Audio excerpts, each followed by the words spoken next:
34 ಸೈಜಿಗೆ collar ಎಷ್ಟು ತಗೋಬೇಕು, ಹಾಗೆಯೇ ಇದಕ್ಕೆ armhole, shoulder, neck width, neck length ಎಷ್ಟು ತಗೋಬೇಕು ಅನ್ನೋದನ್ನು ನೀವು ಈ ವಿಡಿಯೋದಲ್ಲಿ ಫುಲ್ಲು ನೋಡ್ಬೋದು. ಎಲ್ಲೂ ಸ್ಕಿಪ್ ಮಾಡಿದ್ರೆ ಪೂರ್ತಿ ವಿಡಿಯೋ ನೋಡಿ. ಯಾಕೆ ಅಂದರೆ ಇದರಲ್ಲಿ ಫುಲ್ಲು ಕಾಲರ್ ಹಾಗೆಯೇ back neck design, collar attach ಮಾಡೋದು ಎಲ್ಲದರ ಕಂಪ್ಲೀಟ್ ನೀವು ಇದರಲ್ಲಿ ಇದು ಒಂದು ವಿಡಿಯೋದಲ್ಲಿ ತಿಳ್ಕೊಬಹುದು.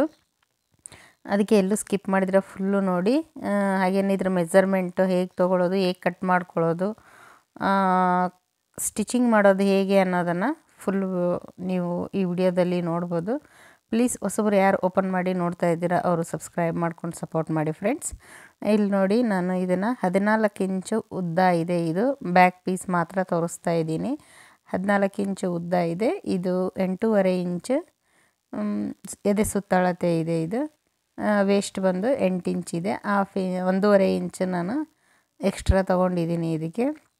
ಹಾಗೆಯೇ ಇದು ಆರ್ಮೋಲ್ ಲೆಂತ್ ಬಂದು 7 ಇಂಚ್ ಇದೆ. ಶೋಲ್ಡರ್ ಕೂಡ 7 ಇಂಚ್ ಇದೆ. ಇದು ಇಲ್ಲಿ ನಾನು ಕತ್ತಿನ ಅಗಲ ಬಂದು 2.5 ಇಂಚಿಗೆ ತೊಗೊಂಡಿದ್ದೀನಿ. ಯಾಕೆಂದರೆ ಇದು ನೆಕ್ಕಲ್ಲಿ ನಾನು ಫ್ರಂಟಲ್ಲಿ ಸ್ಟಾರ್ ನೆಕ್ ಇಟ್ಟಿದ್ದೀನಿ. ಹಾಗೆಯೇ ಅವ್ರಿಗೆ ಏನು ಹೇಳಿದ್ರು, ಕತ್ತತ್ರ ಒಂಚೂರು ಗ್ಯಾಪ್ ಇರಬಾರ್ದು ನಮಗೆ ಅನ್ನೋದಕ್ಕೆ ನಾನು ಅಷ್ಟು ತೊಗೊಂಡಿದ್ದೀನಿ ಇದಕ್ಕೆ. ಇದು ರಫ್ ಕ್ಯಾನ್ವಾಸು. ಇದು ಅಗಲ ಬಂದು 1 ಇಂಚ್ ಇದೆ. ಇದು ಉದ್ದ ಬಂದು 10.5 ಇಂಚ್ ತೊಗೊಂಡಿದ್ದೀನಿ. ಈ ರೀತಿ ಇದನ್ನು ಡಬಲ್ ಫೋಲ್ಡಿಂಗಲ್ಲಿ ಮಡಚಿ ಇದಕ್ಕೆ ರೌಂಡ್ ಶೇಪ್ ಬರೋ ಹಾಗೆ ಇದನ್ನು ಕಟ್ ಮಾಡ್ಕೋಬೇಕು. ನಾವು ನೆಕ್ಕೆಲ್ಲ ರೌಂಡ್ ಶೇಪ್ ಹಾಕ್ತೀವಲ್ಲ, ಅದೇ ರೀತಿಯಾಗಿ ಇದನ್ನು ಹಾಕ್ಕೊಂಡು ಈ ರೀತಿ ಕಟ್ ಮಾಡ್ಕೋಬೇಕು. ಓಪನ್ ಇರೋ ಕಡೆ ಅಂದರೆ ಒಂದು ಕಡೆ ಸ್ಟ್ರೈಟ್ ಇರುತ್ತೆ, ಒಂದು ಕಡೆ ಈ ರೀತಿ ರೌಂಡಾಗಿ ಬರುತ್ತೆ ಇದು. ಆಮೇಲೆ ಇದು ಕಾಲರ್ ರೆಡಿ ಆಯಿತು. ಈಗ ಬ್ಯಾಕಲ್ಲಿ ಒಂದು ಡಿಸೈನ್ ಮಾಡಲಿಕ್ಕೆ ಅಂತ ನಾನು ಪೇಪರ್ ಕ್ಯಾನ್ವಾಸ್ ತೊಗೊಂಡಿದ್ದೀನಿ. ಇದರದ್ದು ನಾನು 6.5 ಇಂಚ್ ತೊಗೊಂಡಿದ್ದೀನಿ. ಇದರದ್ದು ಉದ್ದ 6.5 ಇಂಚಿಗೆ ಮಾರ್ಕ್ ಮಾಡಿಕೊಂಡು ಸೆಂಟ್ರಲ್ಲಿ ಹಾಫ್ಗೆ ಈ ಥರ ಟೇಪ್ ಮಡಚಿ ಅದು ಎಷ್ಟು ಬರುತ್ತೆ ಅಂತ ನೋಡಿಕೊಂಡು ಸೆಂಟ್ರಲ್ಲಿ ಒಂದು ಮಾರ್ಕ್ ಹಾಕ್ಕೋಬೇಕು. 3/4 ಇಂಚ್ ಬಂದಿದೆ. ಈ ಥರ ಯಾವುದಾದ್ರೂ ಒಂದು ಸಣ್ಣ ಪ್ಲೇಟ್ ಇದ್ದರೆ ನೀವು ಈ ರೀತಿ 6.5 ಇಂಚ್ ಬರೋವಂಥ ಪ್ಲೇಟ್ ಇದ್ದರೆ ತೊಗೊಂಡು ಈ ರೀತಿಯಾಗಿ ಒಂದೇ ಸಲಿಗೆ ರೌಂಡ್ ಹಾಕ್ಕೋಬೇಕು. ಇದರಿಂದನೂ ಈಸಿಯಾಗಿ ಜಲ್ದಿ ನಮಗೆ ಕಟಿಂಗ್ ಸ್ಪೀಡ್ ಆಗುತ್ತೆ. ನೋಡಿ, ಇದು ಕರೆಕ್ಟಾಗಿ 6.5 ಇಂಚಿಗೆ ಇದೆ ಇದು ಪ್ಲೇಟ್. ಅದರಲ್ಲೇ ನಾನು ಈ ಥರ ರೌಂಡ್ ಹಾಕ್ಕೊಂಡಿದ್ದೀನಿ. ಎಕ್ಸ್ಟ್ರಾ ಒಂದು 3/4 ಇಂಚು ಅಥವಾ 1 ಇಂಚು ಎಕ್ಸ್ಟ್ರಾ ಕ್ಯಾನ್ವಾಸ್ ಬಿಟ್ಕೊಂಡು ಇದನ್ನು ಕಟ್ ಮಾಡ್ಕೋಬೇಕು. ನೀವು ಇದನ್ನು ಬ್ಲೌಸಿಗೆ ಮೇಲೆ ಪ್ಯಾಚ್ ವರ್ಕ್ ಟೈಪ್ ಮಾಡ್ತೀರಿ ಅನ್ನೋ ಹಾಗಿದ್ದರೆ ಇದನ್ನು 1 ಇಂಚ್ ಕರೆಕ್ಟ್ ಕಟ್ ಮಾಡ್ಕೋಬೇಕು.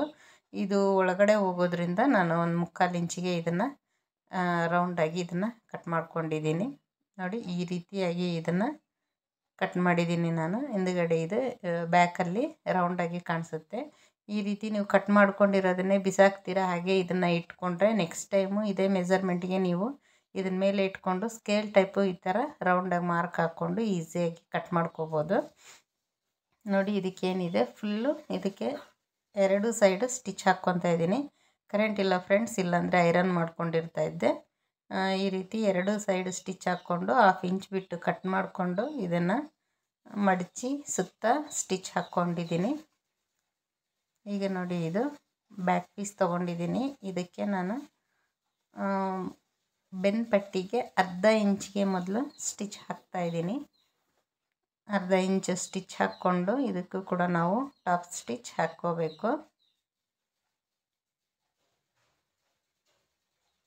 ಮೊಬೈಲ್ ಬೆಳಕಲ್ಲಿ ಸ್ಟಿಚ್ ಮಾಡ್ತಾಯಿದ್ದೀನಿ ಫ್ರೆಂಡ್ಸ್. ಇವತ್ತು ಅರ್ಜೆಂಟ್ ಇರೋದ್ರಿಂದ ಕರೆಂಟ್ ಬೇರೆ ಇಲ್ಲ. ಕಾಲಲ್ಲಿ ತುಳಿದು ಹೊಲಿತಾ ಇದ್ದೀನಿ ಇವತ್ತು ಇವೆರಡು ಬ್ಲೌಸ್ನ. ಇದಕ್ಕೆ ಫುಲ್ಲು ರೌಂಡಾಗಿಯೇ ನಾವು ಎಲ್ಲ ಕಡೆ ಸ್ಟಿಚ್ ಹಾಕ್ಕೋಬೇಕು. ಎಕ್ಸ್ಟ್ರಾ ಇರೋದನ್ನೆಲ್ಲ ಕಟ್ ಮಾಡಿಕೊಂಡು ಈ ಪೀಸ್ನ ರೆಡಿ ಮಾಡಿ ಇಟ್ಕೊಂಡ್ರೆ ಈಗ ನಮಗೆ ಬ್ಯಾಕಲ್ಲಿ ಡಿಸೈನ್ ಮಾಡೋದಕ್ಕೆ ಈಸಿ ಆಗುತ್ತೆ. ನೋಡಿ, ಈ ಥರ ಬ್ಯಾಕ್ ಪೀಸ್ ರೆಡಿಯಾಗಿದೆ. ಇದನ್ನು ಕರೆಕ್ಟಾಗಿ ಸೆಂಟರ್ಗೆ ಫೋಲ್ಡ್ ಮಾಡಿಕೊಂಡು ಮಾರ್ಕ್ ಹಾಕ್ಕೋಬೇಕು.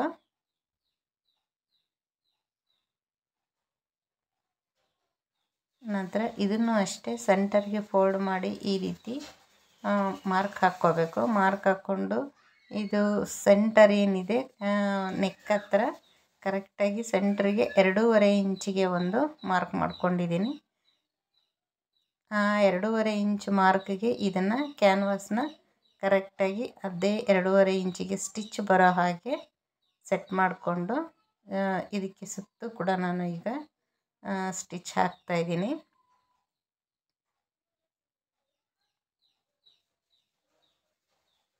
ಸೆಂಟ್ರಿಗೆ ಒಂದು ಸೇಫ್ಟಿ ಸ್ಟಿಚ್ ಹಾಕಿ ಈಗ ಕ್ಯಾನ್ವಾಸ್ ಏನು ಶೇಪಲ್ಲಿ ರೌಂಡ್ ಆಗಿದೆ ಅದರ ಪ್ರಕಾರನೇ ಸ್ಟಿಚ್ ಹಾಕ್ತಾಯಿದ್ದೀನಿ.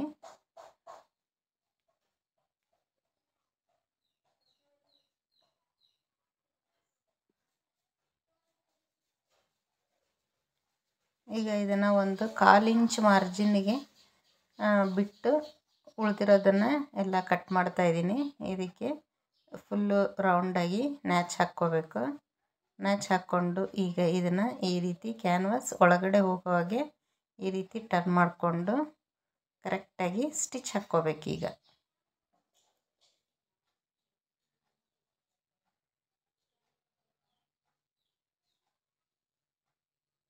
ರೌಂಡ್ ಏನಿದೆ ಅದಕ್ಕೆ ಕರೆಕ್ಟಾಗಿ ಈ ರೀತಿ ಸ್ಟಿಚ್ ಹಾಕ್ಕೋಬೇಕು.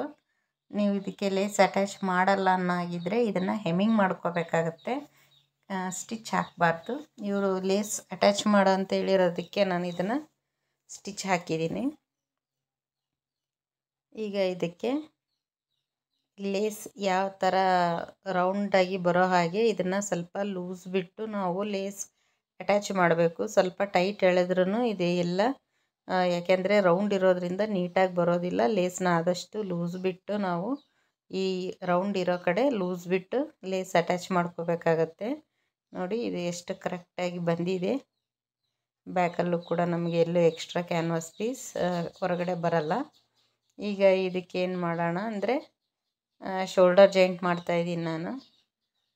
2 ಸೈಡು ಶೋಲ್ಡರ್ ಅಟ್ಯಾಚ್ ಫ್ರಂಟ್ ಪೀಸೆಲ್ಲ ರೆಡಿ ಇದೆ. ಇದು 2 ಸೈಡು ಶೋಲ್ಡರ್ ಅಟ್ಯಾಚ್ ಮಾಡಿಕೊಂಡು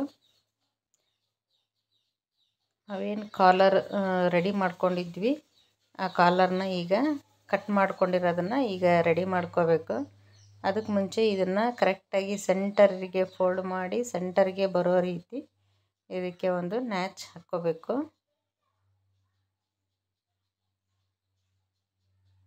ಇದು ರಫ್ ಕ್ಯಾನ್ವಾಸ್, ಪೇಪರ್ ಕ್ಯಾನ್ವಾಸ್ ಅಲ್ಲ ಇದು. ನೋಡಿ ಇದು ಬಟ್ಟೆ ತುಂಬ ತೆಳ್ಳಗಿದೆ. ಇದು ಕ್ಯಾನ್ವಾಸ್ ಹಾಕಿದ್ರೆ ಇದು ಹಾಗೆ ಕಾಣಿಸುತ್ತೆ ಅಂತ ನಾನು ಇದನ್ನು ಡಬಲ್ ಫೋಲ್ಡಿಂಗಲ್ಲಿ ಮಾಡ್ಕೊತಾ ಇದ್ದೀನಿ. ಈ ರೀತಿ ಡಬಲ್ ಫೋಲ್ಡ್ ಮಾಡಿಕೊಂಡು ನಮಗೆ ಕ್ಯಾನ್ವಾಸ್ಗೆ ಎಷ್ಟು ಬಟ್ಟೆ ಬೇಕೋ ಅಷ್ಟು ಮಾತ್ರ ನಾನು ಇದರಲ್ಲಿ ಕಟ್ ಮಾಡ್ಕೊತಾ ಇದ್ದೀನಿ. ಸಿಂಗಲ್ ಪೀಸ್ ಹಾಕಿಬಿಟ್ರೆ ಏನಾಗುತ್ತೆ, ಕ್ಯಾನ್ವಾಸ್ ವೈಟ್ ಇರೋದ್ರಿಂದ ಎದ್ದು ಕಾಣಿಸುತ್ತೆ. ಹಾಗಾಗಿ ನಾನು ಡಬಲ್ ತೊಗೊಂಡಿದ್ದೀನಿ. ಸ್ವಲ್ಪ ಬಟ್ಟೆ ಇದು ಇರೋ ಥಿಕ್ನೆಸ್ ಇರೋದಾದರೆ ಸಿಂಗಲ್ಲೇ ತೊಗೋಬೋದು. ಈಗ ನಾನು ಇದಕ್ಕೆ ಫಸ್ಟ್ ಸ್ಟ್ರೈಟ್ ಇರೋ ಕಡೆ ರೌಂಡ್ ಶೇಪ್ ಏನು ಕಟ್ ಮಾಡಿದ್ದೀವಿ ಅದನ್ನು ಬಿಟ್ಟು ಸ್ಟ್ರೈಟ್ ಇರೋ ಕಡೆ ಒಂದು 1/2 ಇಂಚ್ ಬಟ್ಟೆನ ಫೋಲ್ಡ್ ಮಾಡಿ ಈ ರೀತಿ ಸ್ಟಿಚ್ ಹಾಕ್ತಾಯಿದ್ದೀನಿ.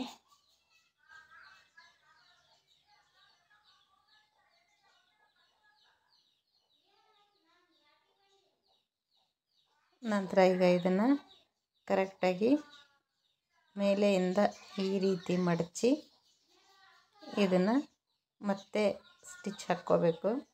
ರೌಂಡ್ ಇರೋ ಕಡೆ ಎಲ್ಲ ನೀಟಾಗಿ ಸ್ಟಿಚ್ ಬರಬೇಕು. ಇದಕ್ಕೆ ಇನ್ನೊಂದು ಏನಂದರೆ ಕ್ಯಾನ್ವಾಸ್ ಮೇಲೆ ಸ್ಟಿಚ್ ಬರಬಾರ್ದು, ಕ್ಯಾನ್ವಾಸ್ ಕರೆಕ್ಟ್ ಎಡ್ಜಿಗೆ ಸ್ಟಿಚ್ ಬರಬೇಕು. ಇದಕ್ಕೆ ಕ್ಯಾನ್ವಾಸ್ ಮೇಲೆ ಸ್ಟಿಚ್ ಹಾಕಿದ್ರೆ ನೀಟಾಗಿ ರಿವರ್ಸ್ ಆಗಲ್ಲ ಇದು.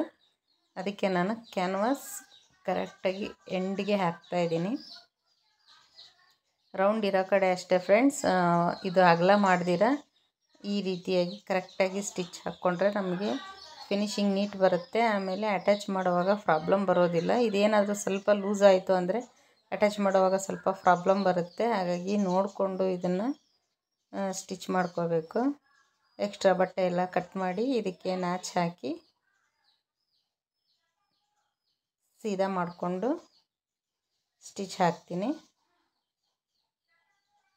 ನೋಡಿ ಈಗ ವೈಟ್ ಕ್ಯಾನ್ವಾಸ್ ಏನು ಕಾಣಿಸೋದೇ ಇಲ್ಲ.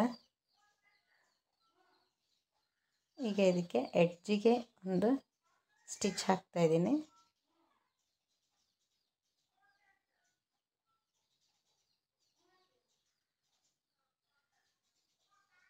ಯಾವ ಶೇಪಲ್ಲಿ ಇದೆ ಇದು ಲೂಸ್ ಬಟ್ಟೆ ಲೂಸ್ ಇಲ್ದಿರ ಹಾಗೆ ಎಳ್ಕೊಂಡು ನೀಟಾಗಿ ಆಗಬೇಕು. ಯಾಕೆಂದರೆ ಬಟ್ಟೆ ತುಂಬ ಸ್ಮೂತ್ ಇರೋದ್ರಿಂದ ಇದು ತುಂಬಾ ಲೂಸ್ ಬಂದುಬಿಡುತ್ತೆ. ಹಾಗಾಗಿ ನೋಡಿಕೊಂಡು ಸ್ಟಿಚ್ ಹಾಕ್ಕೋಬೇಕು ಇದಕ್ಕೆ. ಈಗ ಒಂದೇ ಕಾಲು ಮಾರ್ಜಿನ್ ಒಂದೇ ಈವನ್ನಾಗಿ ಕಾಲು ಮಾರ್ಜಿನ್ ಬಿಟ್ಟು ನಾವು ಎಕ್ಸ್ಟ್ರಾ ಇರೋದನ್ನು ಕಟ್ ಮಾಡ್ಕೊಂಡು ಬಿಡಬೇಕು. 1/4 ಇಂಚಿಗಿನ ಹೆಚ್ಚಿಗೆ ಬಿಡೋದು ಬೇಡ. ಇದಕ್ಕೆ 1/4 ಇಂಚಾದರೆ ಸಾಕು. ಸೆಂಟರ್ಗೆ ಫೋಲ್ಡ್ ಮಾಡಿ ನ್ಯಾಚ್ ಹಾಕ್ಕೊಳ್ಬೇಕು. ನಂತರ ಇದು ಶೋಲ್ಡ್ರ್ ಅಟ್ಯಾಚ್ ಆಗಿರೋ ಕಡೆ ನಾವು ಶೋಲ್ಡ್ರ್ ಏನು ಜಾಯಿಂಟ್ ಮಾಡಿರ್ತೀವಿ ಅಲ್ಲೊಂಚೂರು ಈ ಥರ ಕಟ್ ಮಾಡ್ಕೋಬೇಕು ಇದಕ್ಕೆ. ಈಗ ಕಾಲರ್ ನ್ಯಾಚ್ ಹಾಗೆಯೇ ಬ್ಲೌಸ್ ನ್ಯಾಚ್ ಎರಡು ಸೆಂಟರ್ಗೆ ಕೂಡೋ ಹಾಗೆ ನೋಡಿಕೊಂಡು ಈ ರೀತಿಯಾಗಿ ಇದನ್ನು ಕಾಲರ್ ಅಟ್ಯಾಚ್ ಮಾಡ್ಕೋಬೇಕು. ಸ್ಟಾರ್ಟಿಂಗ್ ಏನು ಸ್ಟಾರ್ಟ್ ಮಾಡ್ತೀರಾ ಕಾಲರ್ ಅಟ್ಯಾಚ್ ಮಾಡೋಕ್ಕೆ, ಆವಾಗ ಸ್ವಲ್ಪ ಕಾಲರು ಹೊರಗಡೆ ಬರೋ ಹಾಗೆ ನೋಡಿಕೊಂಡು ಅಟ್ಯಾಚ್ ಮಾಡ್ಕೋಬೇಕು. ಆವಾಗ ಅದು ನಮಗೆ ನೆಕ್ಸ್ಟ್ ಫಿನಿಶ್ ಮಾಡುವಾಗ ಕರೆಕ್ಟಾಗಿ ಬರುತ್ತೆ. ಇಲ್ಲಾಂದರೆ ಅದು ಹೊರಗಡೆ ಬಂದುಬಿಡುತ್ತೆ. ಹಾಗಾಗಿ ಸ್ವಲ್ಪ ಅದನ್ನು ಮುಂದೆ ಎಳ್ಕೊಂಡು ನೋಡಿ ಈ ರೀತಿಯಾಗಿ ಮುಂದೆ ಎಳ್ಕೊಂಡು ಅಟ್ಯಾಚ್ ಮಾಡ್ಕೋಬೇಕು ಬಾಡಿ ಪೀಸ್ಗೆ. ಈ ಪೀಸ್ಗೆ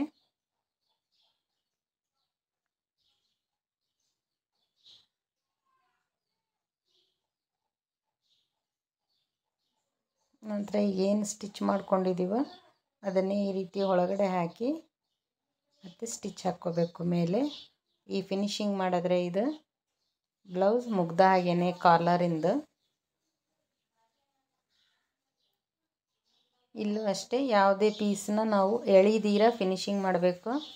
ಯಾವ ಪೀಸ್ ಎಳೆದ್ರೂ ಕಾಲರ್ ಲೂಸ್ ಬರ್ಬೋದು. ಹಾಗಾಗಿ ಎಲ್ಲೂ ಎಳಿದಿರ ನೀಟಾಗಿ ಕರೆಕ್ಟಾಗಿ ಕುತ್ಕೊಳ್ಳೋ ಹಾಗೆ ಅದನ್ನು ಸ್ಟಿಚ್ ಹಾಕ್ಕೋಬೇಕು. ಯಾವ ಪೀಸ್ ಎಳೆದ್ರೂ ನಮಗೆ ಕಾಲರ್ ಫಿನಿಶಿಂಗ್ ನೀಟಾಗಿ ಬರೋದಿಲ್ಲ.